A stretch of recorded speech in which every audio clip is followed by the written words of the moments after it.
हम सब लोग कहते हैं वाई मी, मेरे साथ ऐसा क्यों हो रहा है, ऊपर वाला मुझे ही क्यों सारी सजाएं दे रहा है। ये नहीं हुआ सफी?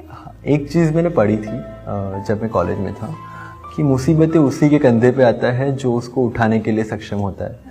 तो अगर मेरे साथ ये हो रहा था तो मुझे लगा कि कहीं ना कहीं उसका फोकस है मेरे पे। और मेरा एटीट्यूड यही था कि एक एग्जाम यूपीएससी ले रहा है, दूसरा ऊपर वाला ले रहा है, दोनों में पार उतर रहा है, और वही था, होता गया। अच्छा, अगर सिलेक्ट नहीं होते इस साल तो क्या होता? फिर से प्रिपरेशन तो करता डेफिनेटली, लेकिन टू बी वेरी फ्रैंक ये जो दूसरा ऑप्शन है, थ्रू आउट द प्रिपरेशन मेरे दिमाग में कभी आया ही नहीं। आई नेवर थॉट कि अगर नहीं हुआ तो, और वो जो पॉजिटिविटी थी that kept me going on, क्योंकि जब वो थॉट आता है ना कि अगर नहीं हुआ तो आपका जो पोटेंशियल होता है ना वो भी नीचे आ जाता है, आपकी जो पॉजिटिविटी होती है वो कम हो जाती है। तो वो चीज़ मेरे दिमाग में कभी आई नहीं, और यही रीज़न था कि मैं चलता गया। वाह। आज अगर मैं पूछूं, काफ़ी यंग है आप, 22-23 साल की उम्र है आपकी, the most unforgettable moment of your life till now, तो क्या कौन सा होगा? जब रिजल्ट आया और मैंने अपनी मम्मी को ये न्यूज़ सुनाया। मैं बाहर था जब मेरा रिजल्ट आया, मेरे फ्रेंड्स के साथ था, और मैंने देखा 570 रैंक, एक्सपेक्टेड था कि आईपीएस मिलेगा, और सीधा मैं घर पे गया। घर पे ऑलरेडी लोग बैठे थे, तो मैं मम्मी को मैंने आवाज़ लगाई, वो आई और मैंने उनको ज़ोर से हक करके बोला, मम्मी तेरा बेटा ऑफिसर बन गया। That was in Gujarati of course, and उस टाइम जो उनकी आंखों में आंसू थे और हम दोनों ने जो ज़ोर से एक दूसरे को हक किया, that was the most unforgettable moment in my life. I think कितने सालों की उनकी मेहनत, उनके सपने उस एक मोमेंट में उनको पूरे होते देखे। एक थोड़ा से अलग हटके सवाल आपसे पूछना चाहूँगी, जो कि मुझे लगता है शायद हर कोई आपसे पूछता होगा, खासकर 2002 के बाद। बीइंग अ मुस्लिम इन गुजरात, मतलब मुझे अच्छा नहीं लगता ये कभी ये टॉपिक लेकर आना, लेकिन आज के हालात की मजबूरी है। मुझे लगता है कि क्या आपको लगता है कि चीज़ें वाकई इतनी ख़राब हैं, या नेताओं ने और मीडिया ने बना दी हैं? क्योंकि अब आप एक ब्यूरोक्रेट भी बनने वाले हैं, आपके ऊपर एक बहुत बड़ी जिम्मेदारी है। सी ऑन अ पर्सनल लेवल, आज तक की मेरी जर्नी में, गुजरात में रहा, गुजरात में बड़ा हुआ, मैंने कभी फील नहीं किया कि मेरे साथ कोई डिस्क्रिमिनेशन हुआ है, वो गवर्नमेंट हो या सोसाइटी हो। तो कहीं ना कहीं एक चीज़ है कि आप जैसे हो वैसे लोग आपको ट्रीट करते हैं, राइट?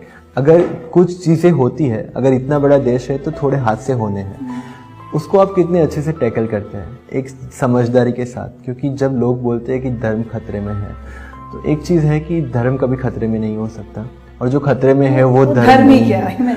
और सेकंड चीज़ ये है कि कभी कोई धर्म अच्छा या बुरा नहीं होता, उसको अच्छा या बुरा बनाते हैं उसको फॉलो करने वाले लोग। तो अगर ये समझदारी के साथ हम लोग जिए और इस समझदारी को आगे फैलाए, आगे लोगों को समझाए, तो ये प्रॉब्लम्स काफ़ी छोटे हैं, काफ़ी छोटे हैं। आगे और क्या क्या सपने सफीन जिंदगी में, नौकरी के अलावा? यही है कि जो चीज़ें मैंने फेस की है, हाँ एक चीज़ अलग थी कि एटीट्यूड सब कुछ डिसाइड करता है।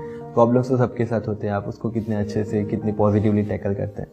लेकिन जिनके साथ सही में प्रॉब्लम है, जो मैंने देखे हैं मेरे आसपास, कुछ ऐसे काफ़ी नीडी लोग हैं जिनके पास राशन कार्ड नहीं है, और ऐसे लोग हैं जिनके घर में एसी फ्रिज है और फिर भी उनके पास बीपीएल का कार्ड है।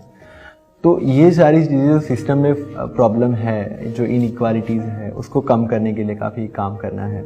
साथ साथ में मेरे जैसे जो और सफीन है, जो सपने लेके चले हैं, उसको पूरा करने के लिए मुझसे जो भी बन सकेगा, जितना भी हो सकेगा उतना करना है। क्योंकि मेरा टाइम जब मैं फ्री था तभी भी इसी में गया है।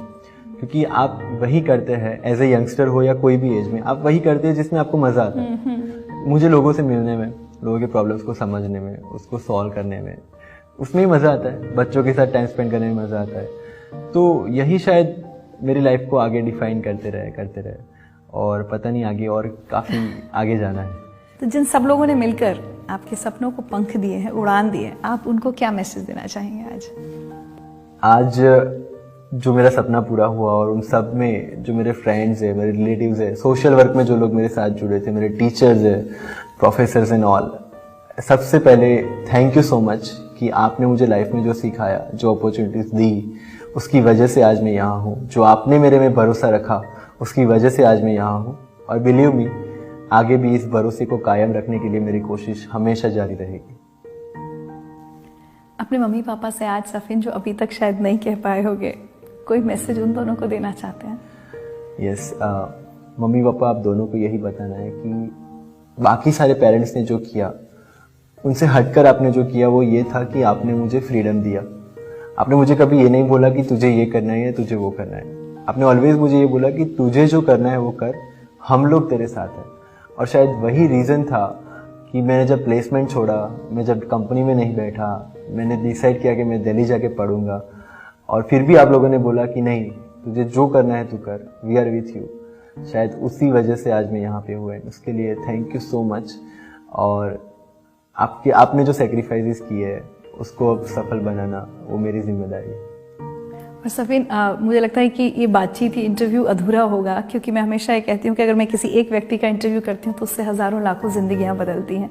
तो जैसा आपने भी पहले कहा था कि बहुत सारे सफिन हैं इस देश में जो कई बार हिम्मत हार जाते हैं, माता पिता के हालात वैसे नहीं होते, उन सबको आप आज अब क्या कहना चाहेंगे चलते चलते? उन सबको एक ही चीज़ कहनी है कि हालात चाहे कुछ भी हो, हमारे पास दो ऑप्शन है।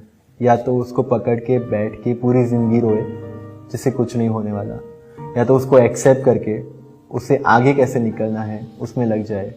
और टू बी वेरी फ्रैंक, अगर सेकंड ऑप्शन चूज़ किया तो सक्सेस इज़ कम्प्लीटली योर्स। और मैं पर्सनली आज जो मेरे लिए टेक अवे है, अगर कभी मेरी ज़िंदगी में कोई परेशानी वाली सिचुएशन आएगी तो मैं खुद को याद दिलाऊंगी कि एक लड़का ऐसा है जिसके मेंस के एग्जाम से आधा घंटे पहले उसका एक्सीडेंट हुआ था, लेकिन उसके बाद भी उसने यूपीएससी क्लियर किया था। Thank you so much Safin for inspiring me.